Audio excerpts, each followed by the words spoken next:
Thank you so much for joining us today. If this is your first time, let's share the basics. In this channel, we concentrate in management, sales, and leadership. And today we have the privilege in interviewing Marlyn Rojas. So please stay tuned to the very end, and of course, for our bonus.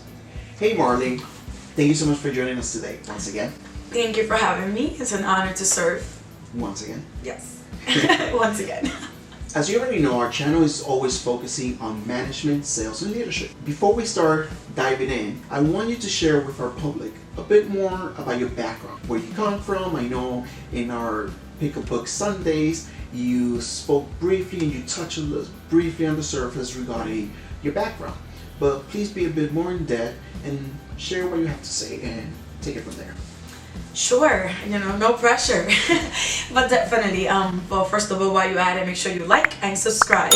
But if you missed Pick a Book Sunday, definitely go watch that. I would say, again, those that who may know you as well, we are from Dominican background. Definitely, growing up, I noticed that though we were going through difficult times once the divorce hit our home, right? Once mom and dad separated, I noticed that where we latched onto, at least myself, and Angeli, our sister, but it was where we went into sports.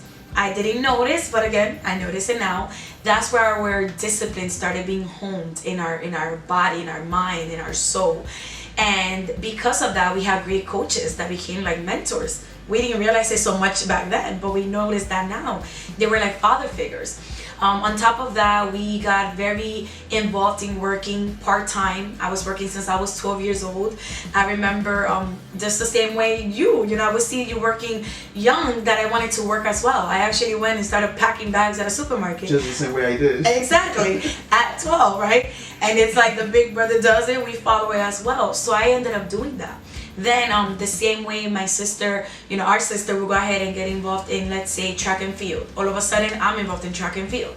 So I noticed being like that youngest child, I noticed I was still doing things that I saw within both of you without realizing it, right? Then you helped me get a job, as I mentioned in the other video. And in that job, I started learning sales, though I was also going to college. So in everything I've done, I've noticed I'm learning leadership, I'm learning discipline, I'm learning sales. And it's the exact same thing that we use in our daily lives. You was also working for Your Health, right? Yes, I also did multi-level marketing, which in that time, and now it's still called Your Health until now 2020. It's called Your Health, and I was doing that at the age of 18. So I learned even more leadership skills there. And again, all these things come into play later on, right?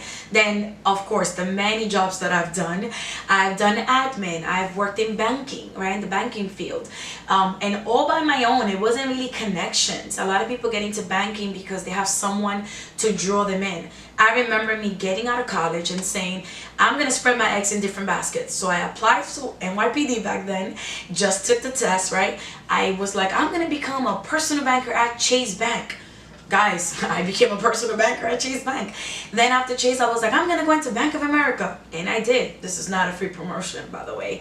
But I definitely, I had to name it because I was very determined. And that determination comes from what I lived through high school, right? I got into college when I was 16, barely 16. So all these things I noticed, when you add it all together and you combine them all together, it's the reason why I'm able to still push forward in things that I do today, right? In a quick nutshell to our background. When you are going through all these fields, any typical challenges that you face during this different path of careers? Like, can you share something that really mold you to the ground? Yes. That's a good question. So I noticed, again, I'm very big on finding out the common denominator. If I'm the common denominator there, it means what do I bring to the table in every single field? And I think that's the mind or the mindset that a lot of people don't realize they should have in certain areas. So what I noticed that definitely I live by, and I noticed it, every single field was completely different. Every single field, completely different. Yet I brought exceptional customer service to every single field. So when I noticed that, I said, wait, so it means that the most impactful thing is that you're working with people. You're working with different characters. You're working with a person who's very, very nice or someone who, let's be honest, very, very nasty, right? Even now, I happen to be, by the grace of God, I'm one of the ordained ministers at my local church. I'm dealing with people. I'm dealing with characters. And I'm not there to sell, right? But I'm still there to be who I'm called to be as a leader.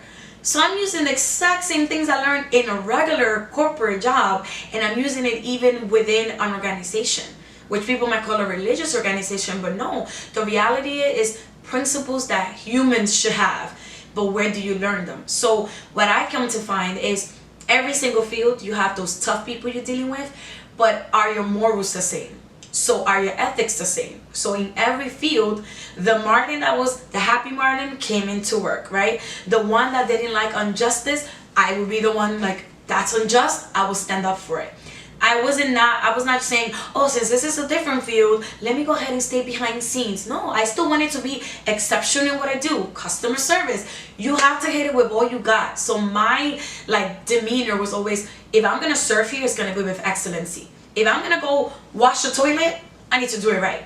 So that was my like motto, right? So I noticed that everywhere I worked, by the grace of God, I used to have favor wherever I worked. And it's not because I'm any better. We're not any better. Like, we're not. Everyone watching, anyone listening, you know, we all have it in us. It's, do you allow your inner to be manifested? So everywhere I went, I heard others, like other supervisors would be like, oh, when I think customer service, I think of Marlyn. And I'll be like, okay, you know. Why? Because I'm bringing who I am to the table. Like, I'm not trying to say, because it's a different field, let me hide. No, your morals are the same wherever you're at, even when people are not looking. That is very true. Now, let's talk about management. You're always serving, right? Mm-hmm. As a manager, that's my biggest belief, serving, right? Correct. Sometimes we have to say yes to people, sometimes we have to say no to others, and sometimes that hurt. I actually did a video last week about 7 tips to help you improve your time better, right? I like to mention a lot kind of like where I'm at now, right? Again, it's not about the titles, it's not about what you can say or you finally accomplish, but we get it. We're here in this life and we have to serve. So now that I'm a certified life coach, I'm clearly running my own business, I'm helping other people, I'm serving them. But this is my thing. I wouldn't be where I am at today, and it's not that far along, guys, but I wouldn't do what I'm doing now if I didn't say no to some people back then. So now when I think of saying no in serving, I had to understand this because, again, by God's grace, about 5 years ago or 6 years now, God has said I had this gift of serving. And I understood all. No wonder the customer service mentality all the times. But when he said that, he also told me, this is why you have to learn how to say no sometimes. Now, again, even if someone is not a believer, right, it's okay. But the point is, when you are, well, you should become a believer. When you do know how to serve, you need to say no when it's going to be a disservice to yourself. So when something is a disservice to my walk in God, when something is a disservice to what I need to do to grow, when something is a disservice to maybe whatever time of rest I need, then I need to say no. Because you're going to take away from a priority. Our priority needs to be our inner. How's my soul? How's my emotions? How's my mind? Or do I feel burned out? Do I feel sad? Do I feel down? Whatever it may be. We're human, so we all need a moment of also resting. So I noticed that in those moments when, again, as a woman of faith, when God wants me to rest, that's the moment that no matter what anybody may say or ask of me, I have to say, thank you for considering me. It's an honor that you consider me, but I cannot do it right now. And if I tell you yes, it's a disservice.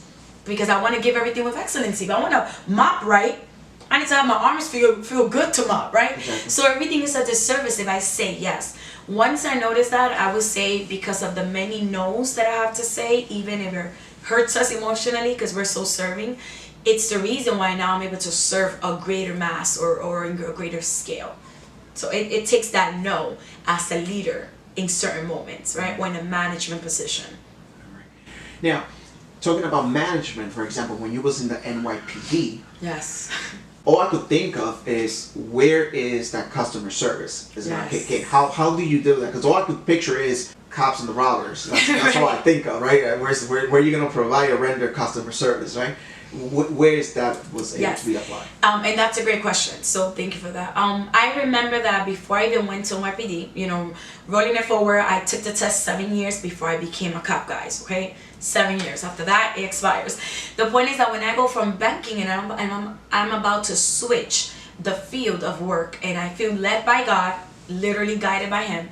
I said, you know what, Lord, but if I'm going to go in there, I'm going to make the difference. I am going to be that cop that hugs on people. I am going to be that cop that is personable. Because the more that we see is that when you roll it forward, you keep seeing more and more cops that are very, let's just say their heart becomes very stoned, right? Mm-hmm. Like they just become very insensitive. That. Oh my God, I noticed that so right. much. So because of the insensitivity, I'm like, I don't want to be that cop. And I also want to be the cop that I know how to take off my uniform in my locker room and leave it there. I want to know that when I get home, I'm still Marlyn. I'm still, you know, my mama's little girl. I'm still, you know, the little sister that you have. I don't want to come home and be acting like I'm a sergeant. Like, I don't want to do that. That's going to be ugly in my character, right? So here we go back to the common denominator. I'm like, what do I bring? I ask myself that question. Mm-hmm. What do I bring into the field? So once I find myself in the situation of now patrolling, first of all, in the academy, I saw how I could bring that into play. I was the helper. I was the one that we were about to take the physical test. You know, the academy makes you take a physical test. I stopped my entire class and I said, I don't know about you guys, but we're about to pray. So how about y'all close your eyes? And they're looking at me like, is she about to do so? Yes, we are. We're praying, you know, and we prayed. And then you have unbelievers at that moment that are like, oh, okay.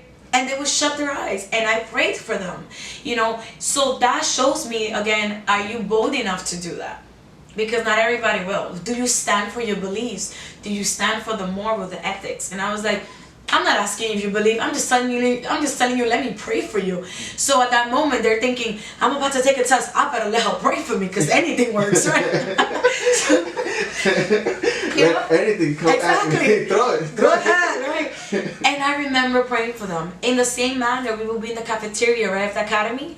All of a sudden, I'm sitting in a table and I have 7 and 8 people or 9 people around me asking for advice of certain things. And some of them, let's be honest, they were personal things. It wasn't about how's the next test gonna go. It wasn't about the next law we need to review and memorize, you know. So, excuse me. So in that moment is when I realized God is using me no matter what, wherever I'm at. Again, you are the common denominator. Then when you roll it forward to patrolling, I would just say quickly, and I mentioned it in other videos, the main thing I noticed, I was at the 5-2 precinct. That's where I was serving. That precinct is very known for domestic violence calls. So out of 10 calls, you're attending 8 domestic violence.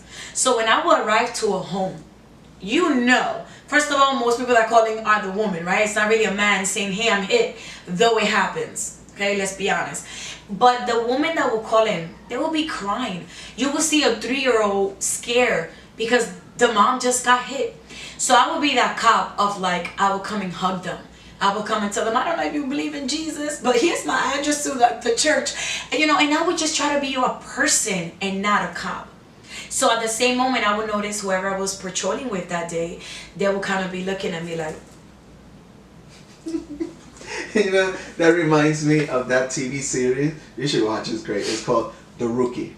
Okay. It's an older gentleman that joins the cops in LA. And he is that person, always giving advice, always a talker, you know, always the hugger. But you know what's interesting? I remember one day there was a big call, about 20 cops showed up. And the lady that was affected, she was really just going through what I know, a spiritual battle. They call it very like psychiatric, right? So they think she needs a psych ward. And I remember I was the only cop that got closer to her. I remember I was the only cop that hugged her. They're thinking, again, a lot of cops become very like paranoid, right? And they're like, oh my God, you can't get close to people. They don't trust. They lose trust on people. Mm-hmm. I see people like you're a man or a woman that will make a mistake.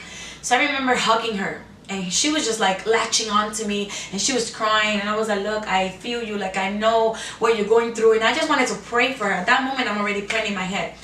At the end of that, they take her to the hospital.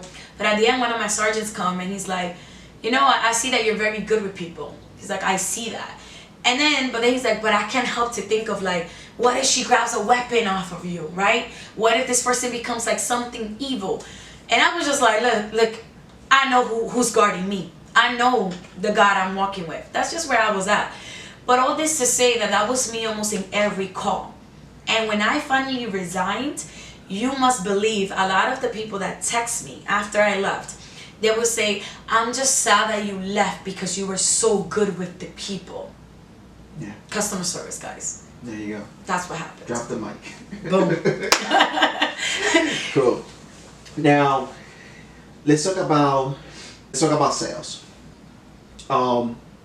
Any experiences that you could share with our audience regarding making the sale? Yes. I would say number one, in everything you do, you're selling, right? And again, I'm talking about in a job, right? You're selling.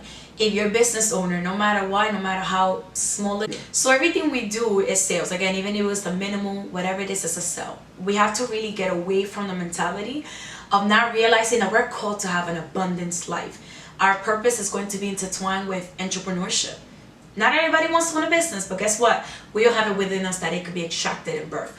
On that note, I've noticed that everywhere I worked, it was a sale. Go back again to that part. That everybody what? Everybody has an entrepreneurship to be birthed. Not everybody seeks it. Not everybody manifests it. Got it. But we all have it because our purpose is intertwined with entrepreneurship too. Got it. Yes. So we have so much within us that is just uncovered. So the thing is, if you're realizing every job you're selling. When I was at the bank, I was selling the fact that they should open their bank account with this bank. And all that sale was going through my customer service. It was going through my personality. It was going with my knowledge. Knowledge is power. Make sure you see Pick a Book Sundays. So knowledge is power, right? And like and subscribe while you at it. So you have to realize everything you know, everything you do, it is still a sell, right? Now, when I notice that I'm bringing that home into everything, I notice the key factor in a sale. You have to provide a value in what you're selling. So let's go back to that first job you got me at Zales, right? The jewelry store. First time me working with the pendants, the rings, engagement rings, diamonds. I didn't know anything about it. Number one, I remember you gave me like a little book. Yes. So you're making me read. Even before you got the job, I was already training you. Yes. At home, you will arrive sometimes and show us like a new magnifying glass that you bought so that you can look at the diamonds at work. Mm-hmm. That's you emphasizing and improving your sales, right? But on top of that, of the, you learning and improving, you was very big on like, now read this book. I remember that book because I went through it. That's the first time I learned a little bit about diamonds. How, what makes it a better cut? What makes it this or shinier or better? I just learned a lot. I don't remember everything, but I learned a lot in that one booklet. So it showed me the more I know, the more value I'm going to bring to that one ring when I'm going to sell. Now, another thing is in our personality, if I wanted to add a value, I need to learn about that customer. I need to know what's their goal. Do they want this to wear it every day? Do they want this as a gift? I needed to also get personable. So this is where your personality kicks in too. Are you someone that you just like, yeah, what are you here for? Okay, done, that. No, it's like, hey, how can I help you? What are you here for? Let me know their goals. Don't try to sell something without knowing their goals. Like, you don't build any relationship and just talking about you. In the same way, I wouldn't build a sales relationship talking about me. I need to let them talk. So I remember the first time that I sold an add-on. Guys, it was my day. I was like, wow, did I just sell a ring? But then I said, hey, you should get a back, how you call these? A bracelet. A bracelet, or it was like the one that you kind of just... A bangle? Yeah, it was a bangle. There we go. So I was like, she bought a ring. I remember she came with her husband, and I just happened to be like, hey, I don't know if you're interested, but there's also a bangle that goes with this ring. All of a sudden, the woman was like, you know what? You're right, and she bought the bangle. I'm already thinking, oh my God, like, did I just sell an add-on? But I noticed what it was. I listened to her story. That's number one, which I wanted to make it personal. And number two, I added value if she really wanted to match this, and it just became this friendship at that moment, and she bought it. Mm-hmm. At that moment, every other sale, it was almost like I was ready to say, hey, let me make sure to see if they want an add-on. And what's the worst that can happen? No. They tell you no. The main sale is still there. And that's the problem I feel in sales. We forget it's the same way that it actually it trains us for our lives, right? So it trains us to understand a no It's not a no, never again. It's a no, maybe later. So the no, it's almost like when you have a rejection happening in your life. You know, that man told you no, that woman told you no, and you're so hurt.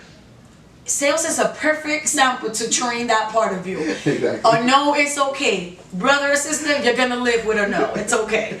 So it really trained my entire mentality in everything I do. Now, let's talk about leadership. Yes. The leadership that you have continued to improve and show to your audience, to your followers, if we could call it that, right? Share a bit about that. So I'm going to grab on right into that. I'm going to piggyback from that word followers. Number one, leadership, what I've understood is, first of all, nobody follows someone who's not a leader. When you see, why? Because leadership is influence. So if I have zero following, zero, it means there's no one that sees in me influence. So it means, what am I doing? Am I influencing negatively? Like, I think it's a moment of self-analyzing. Number two, if right now, everything is so, social media and such a digital world, I always ask anyone, especially in leadership, because I'm very big on serving my church, right? So in ministry, I'm very big on asking people, are you so focused on having every social media and everything going on, allowing that to add value to you? Or are we able to say, what happens if I remove everything on social media? If I remove your entire following, are you still valuable? Do you still have influence? And you might say, well, I don't know how to measure it. To what? Right? Because now the digital world is off. It's like those memes I saw. It said, imagine you were an influencer with 20,000, 40,000 followers, and social media platform just dies. And I've never seen that one. Boom. Are you still famous? Exactly. So I use exactly that analogy to leadership. I tell people, if we remove everything, what's your value? What do you give to the world? What do you serve? Are you still an influence within your family? Like, I don't know about you guys, but I think of, am I an influence to my future kids? Am I leaving a legacy? Same one with authors. When they want to write a book, I tell them, are you so serving in this manner that you should write a book, but you're not caring so much about getting your investment back? I just need to be okay with writing my book to one soul. If I wrote my book to one soul and I can impact one life, you're done. I'm done. I influence one life, one follower. So I don't have to care if it's 20,000, 1,500, 100K, it doesn't matter, because my influence comes from within. So my leadership skills, I have to realize, what am I doing within so I can be impactful to anyone around me if digital platforms die tomorrow. And I think that it's a big thing to think about. It's a big thing, a big wow moment to think about that. Exactly. Because right now, it's like you literally will have to go back to the old ages where people were promoting themselves in the newspaper and having people calling and trying to make that sale over the phone or manage your time, literally having a personal assistant just like checking everything, trying to handle everything. Because now everybody, they want to open a business. It's the most interesting thing. They focus more on, I need to create an Instagram account for this new business idea, right? Instead of, how about you go and pay an attorney to go register your name and your domain name or your business and get that LLC or the tax ID number, so you could really have something official now in your foundation. The foundation, exactly. Instead of just, social media, all this. Wow. And I'm glad you said that. For instance, the last time I left my last job that I used to work, or let's just say the last full-time job I had, and the next maybe like 2 weeks later, I went quickly to go incorporate my business. And it wasn't out yet. It wasn't even public like that. And I went incorporated by faith, because I'm like, if I incorporate, I'm already building upon my foundation. An Instagram page doesn't build my foundation. That's just an add-on. I feel like it's just marketing. Right. This life, and because I know marketing, right, since that was my major management, I'm like, my foundation is not based on what I add on. We're so into the external, the add-ons, but I'm going to ask you, what's internal in your leadership? Is there a foundation there that I influence by, or that I'm influencing people by? Mm-hmm. That's the main thing. It's just your inner. Everything is about your inner. Where are we, right? Inside. Because it's like you said, some of us, if social media dies tomorrow, they're not famous anymore. I think not even their parents will know them. Like, let's be honest. All right, so now to wrap it up, Marlyn, give our audience our bonus. Give them one tip for management, sales, and leadership. Sure. No pressure. And this is not pre-recorded, by the way, guys. So, yes, I would say, number one for leadership, I would say be a leader to yourself. Once you're a leader to yourself, you could be a leader to others. Okay. Right? And of course, that entails influencing yourself. Now, Right? does that include like being true to yourself even when nobody's watching? Correct. That's where I was gonna go to. So that includes, your own self-discipline. That includes your own self-care. That includes, what do you do the first thing in the morning? What motivates you within you? Not outside, within you. You need to realize something internal before anything outside. That's why I'm very big on asking that question, even in my life coaching sessions. I'm like, what motivates you? From where your energy comes from? And when they start telling me things, it's always external. Be a leadership within you. And when no one is watching, what do you do? What do you do when you're alone? Because when you're alone, the true you comes out. Key thing. And guess what? Somebody's watching, which is the Lord. So, key thing, be a leader to yourself in all those aspects. In sales, I would say make sure you understand it's not a sale. It's actually you're serving value, right? When I do life coaching, that's never a sale. I'm helping a soul. I'm serving someone to get out of their distorted life, no pun intended, right? I need to make sure I'm rescuing them, I'm restoring. And I will add to that when I look at someone in that type of ambience, I'm thinking I'm snatching back what the devil wants to destroy. So the devil wants to fight, he could come fight me. But I'm going to restore somebody. Why? Because I'm bringing a true value in there. The minute I look at a sale as just a sale, like, oh, another number, you missed the point. There's no value there. Mm-hmm. People smell. It's almost like people smell it when you're just a sale, right? That's actually very true. That makes the difference on really closing that sale or not. They will be like, I'll check another person. That's when you need to be mindful, like, they went with somebody else, right? Mm-hmm. It's very real. And then lastly, management, right? That was the other one. I would just say, make sure you're always operating on integrity. Always, always. It's the same thing that adds to your leadership, right?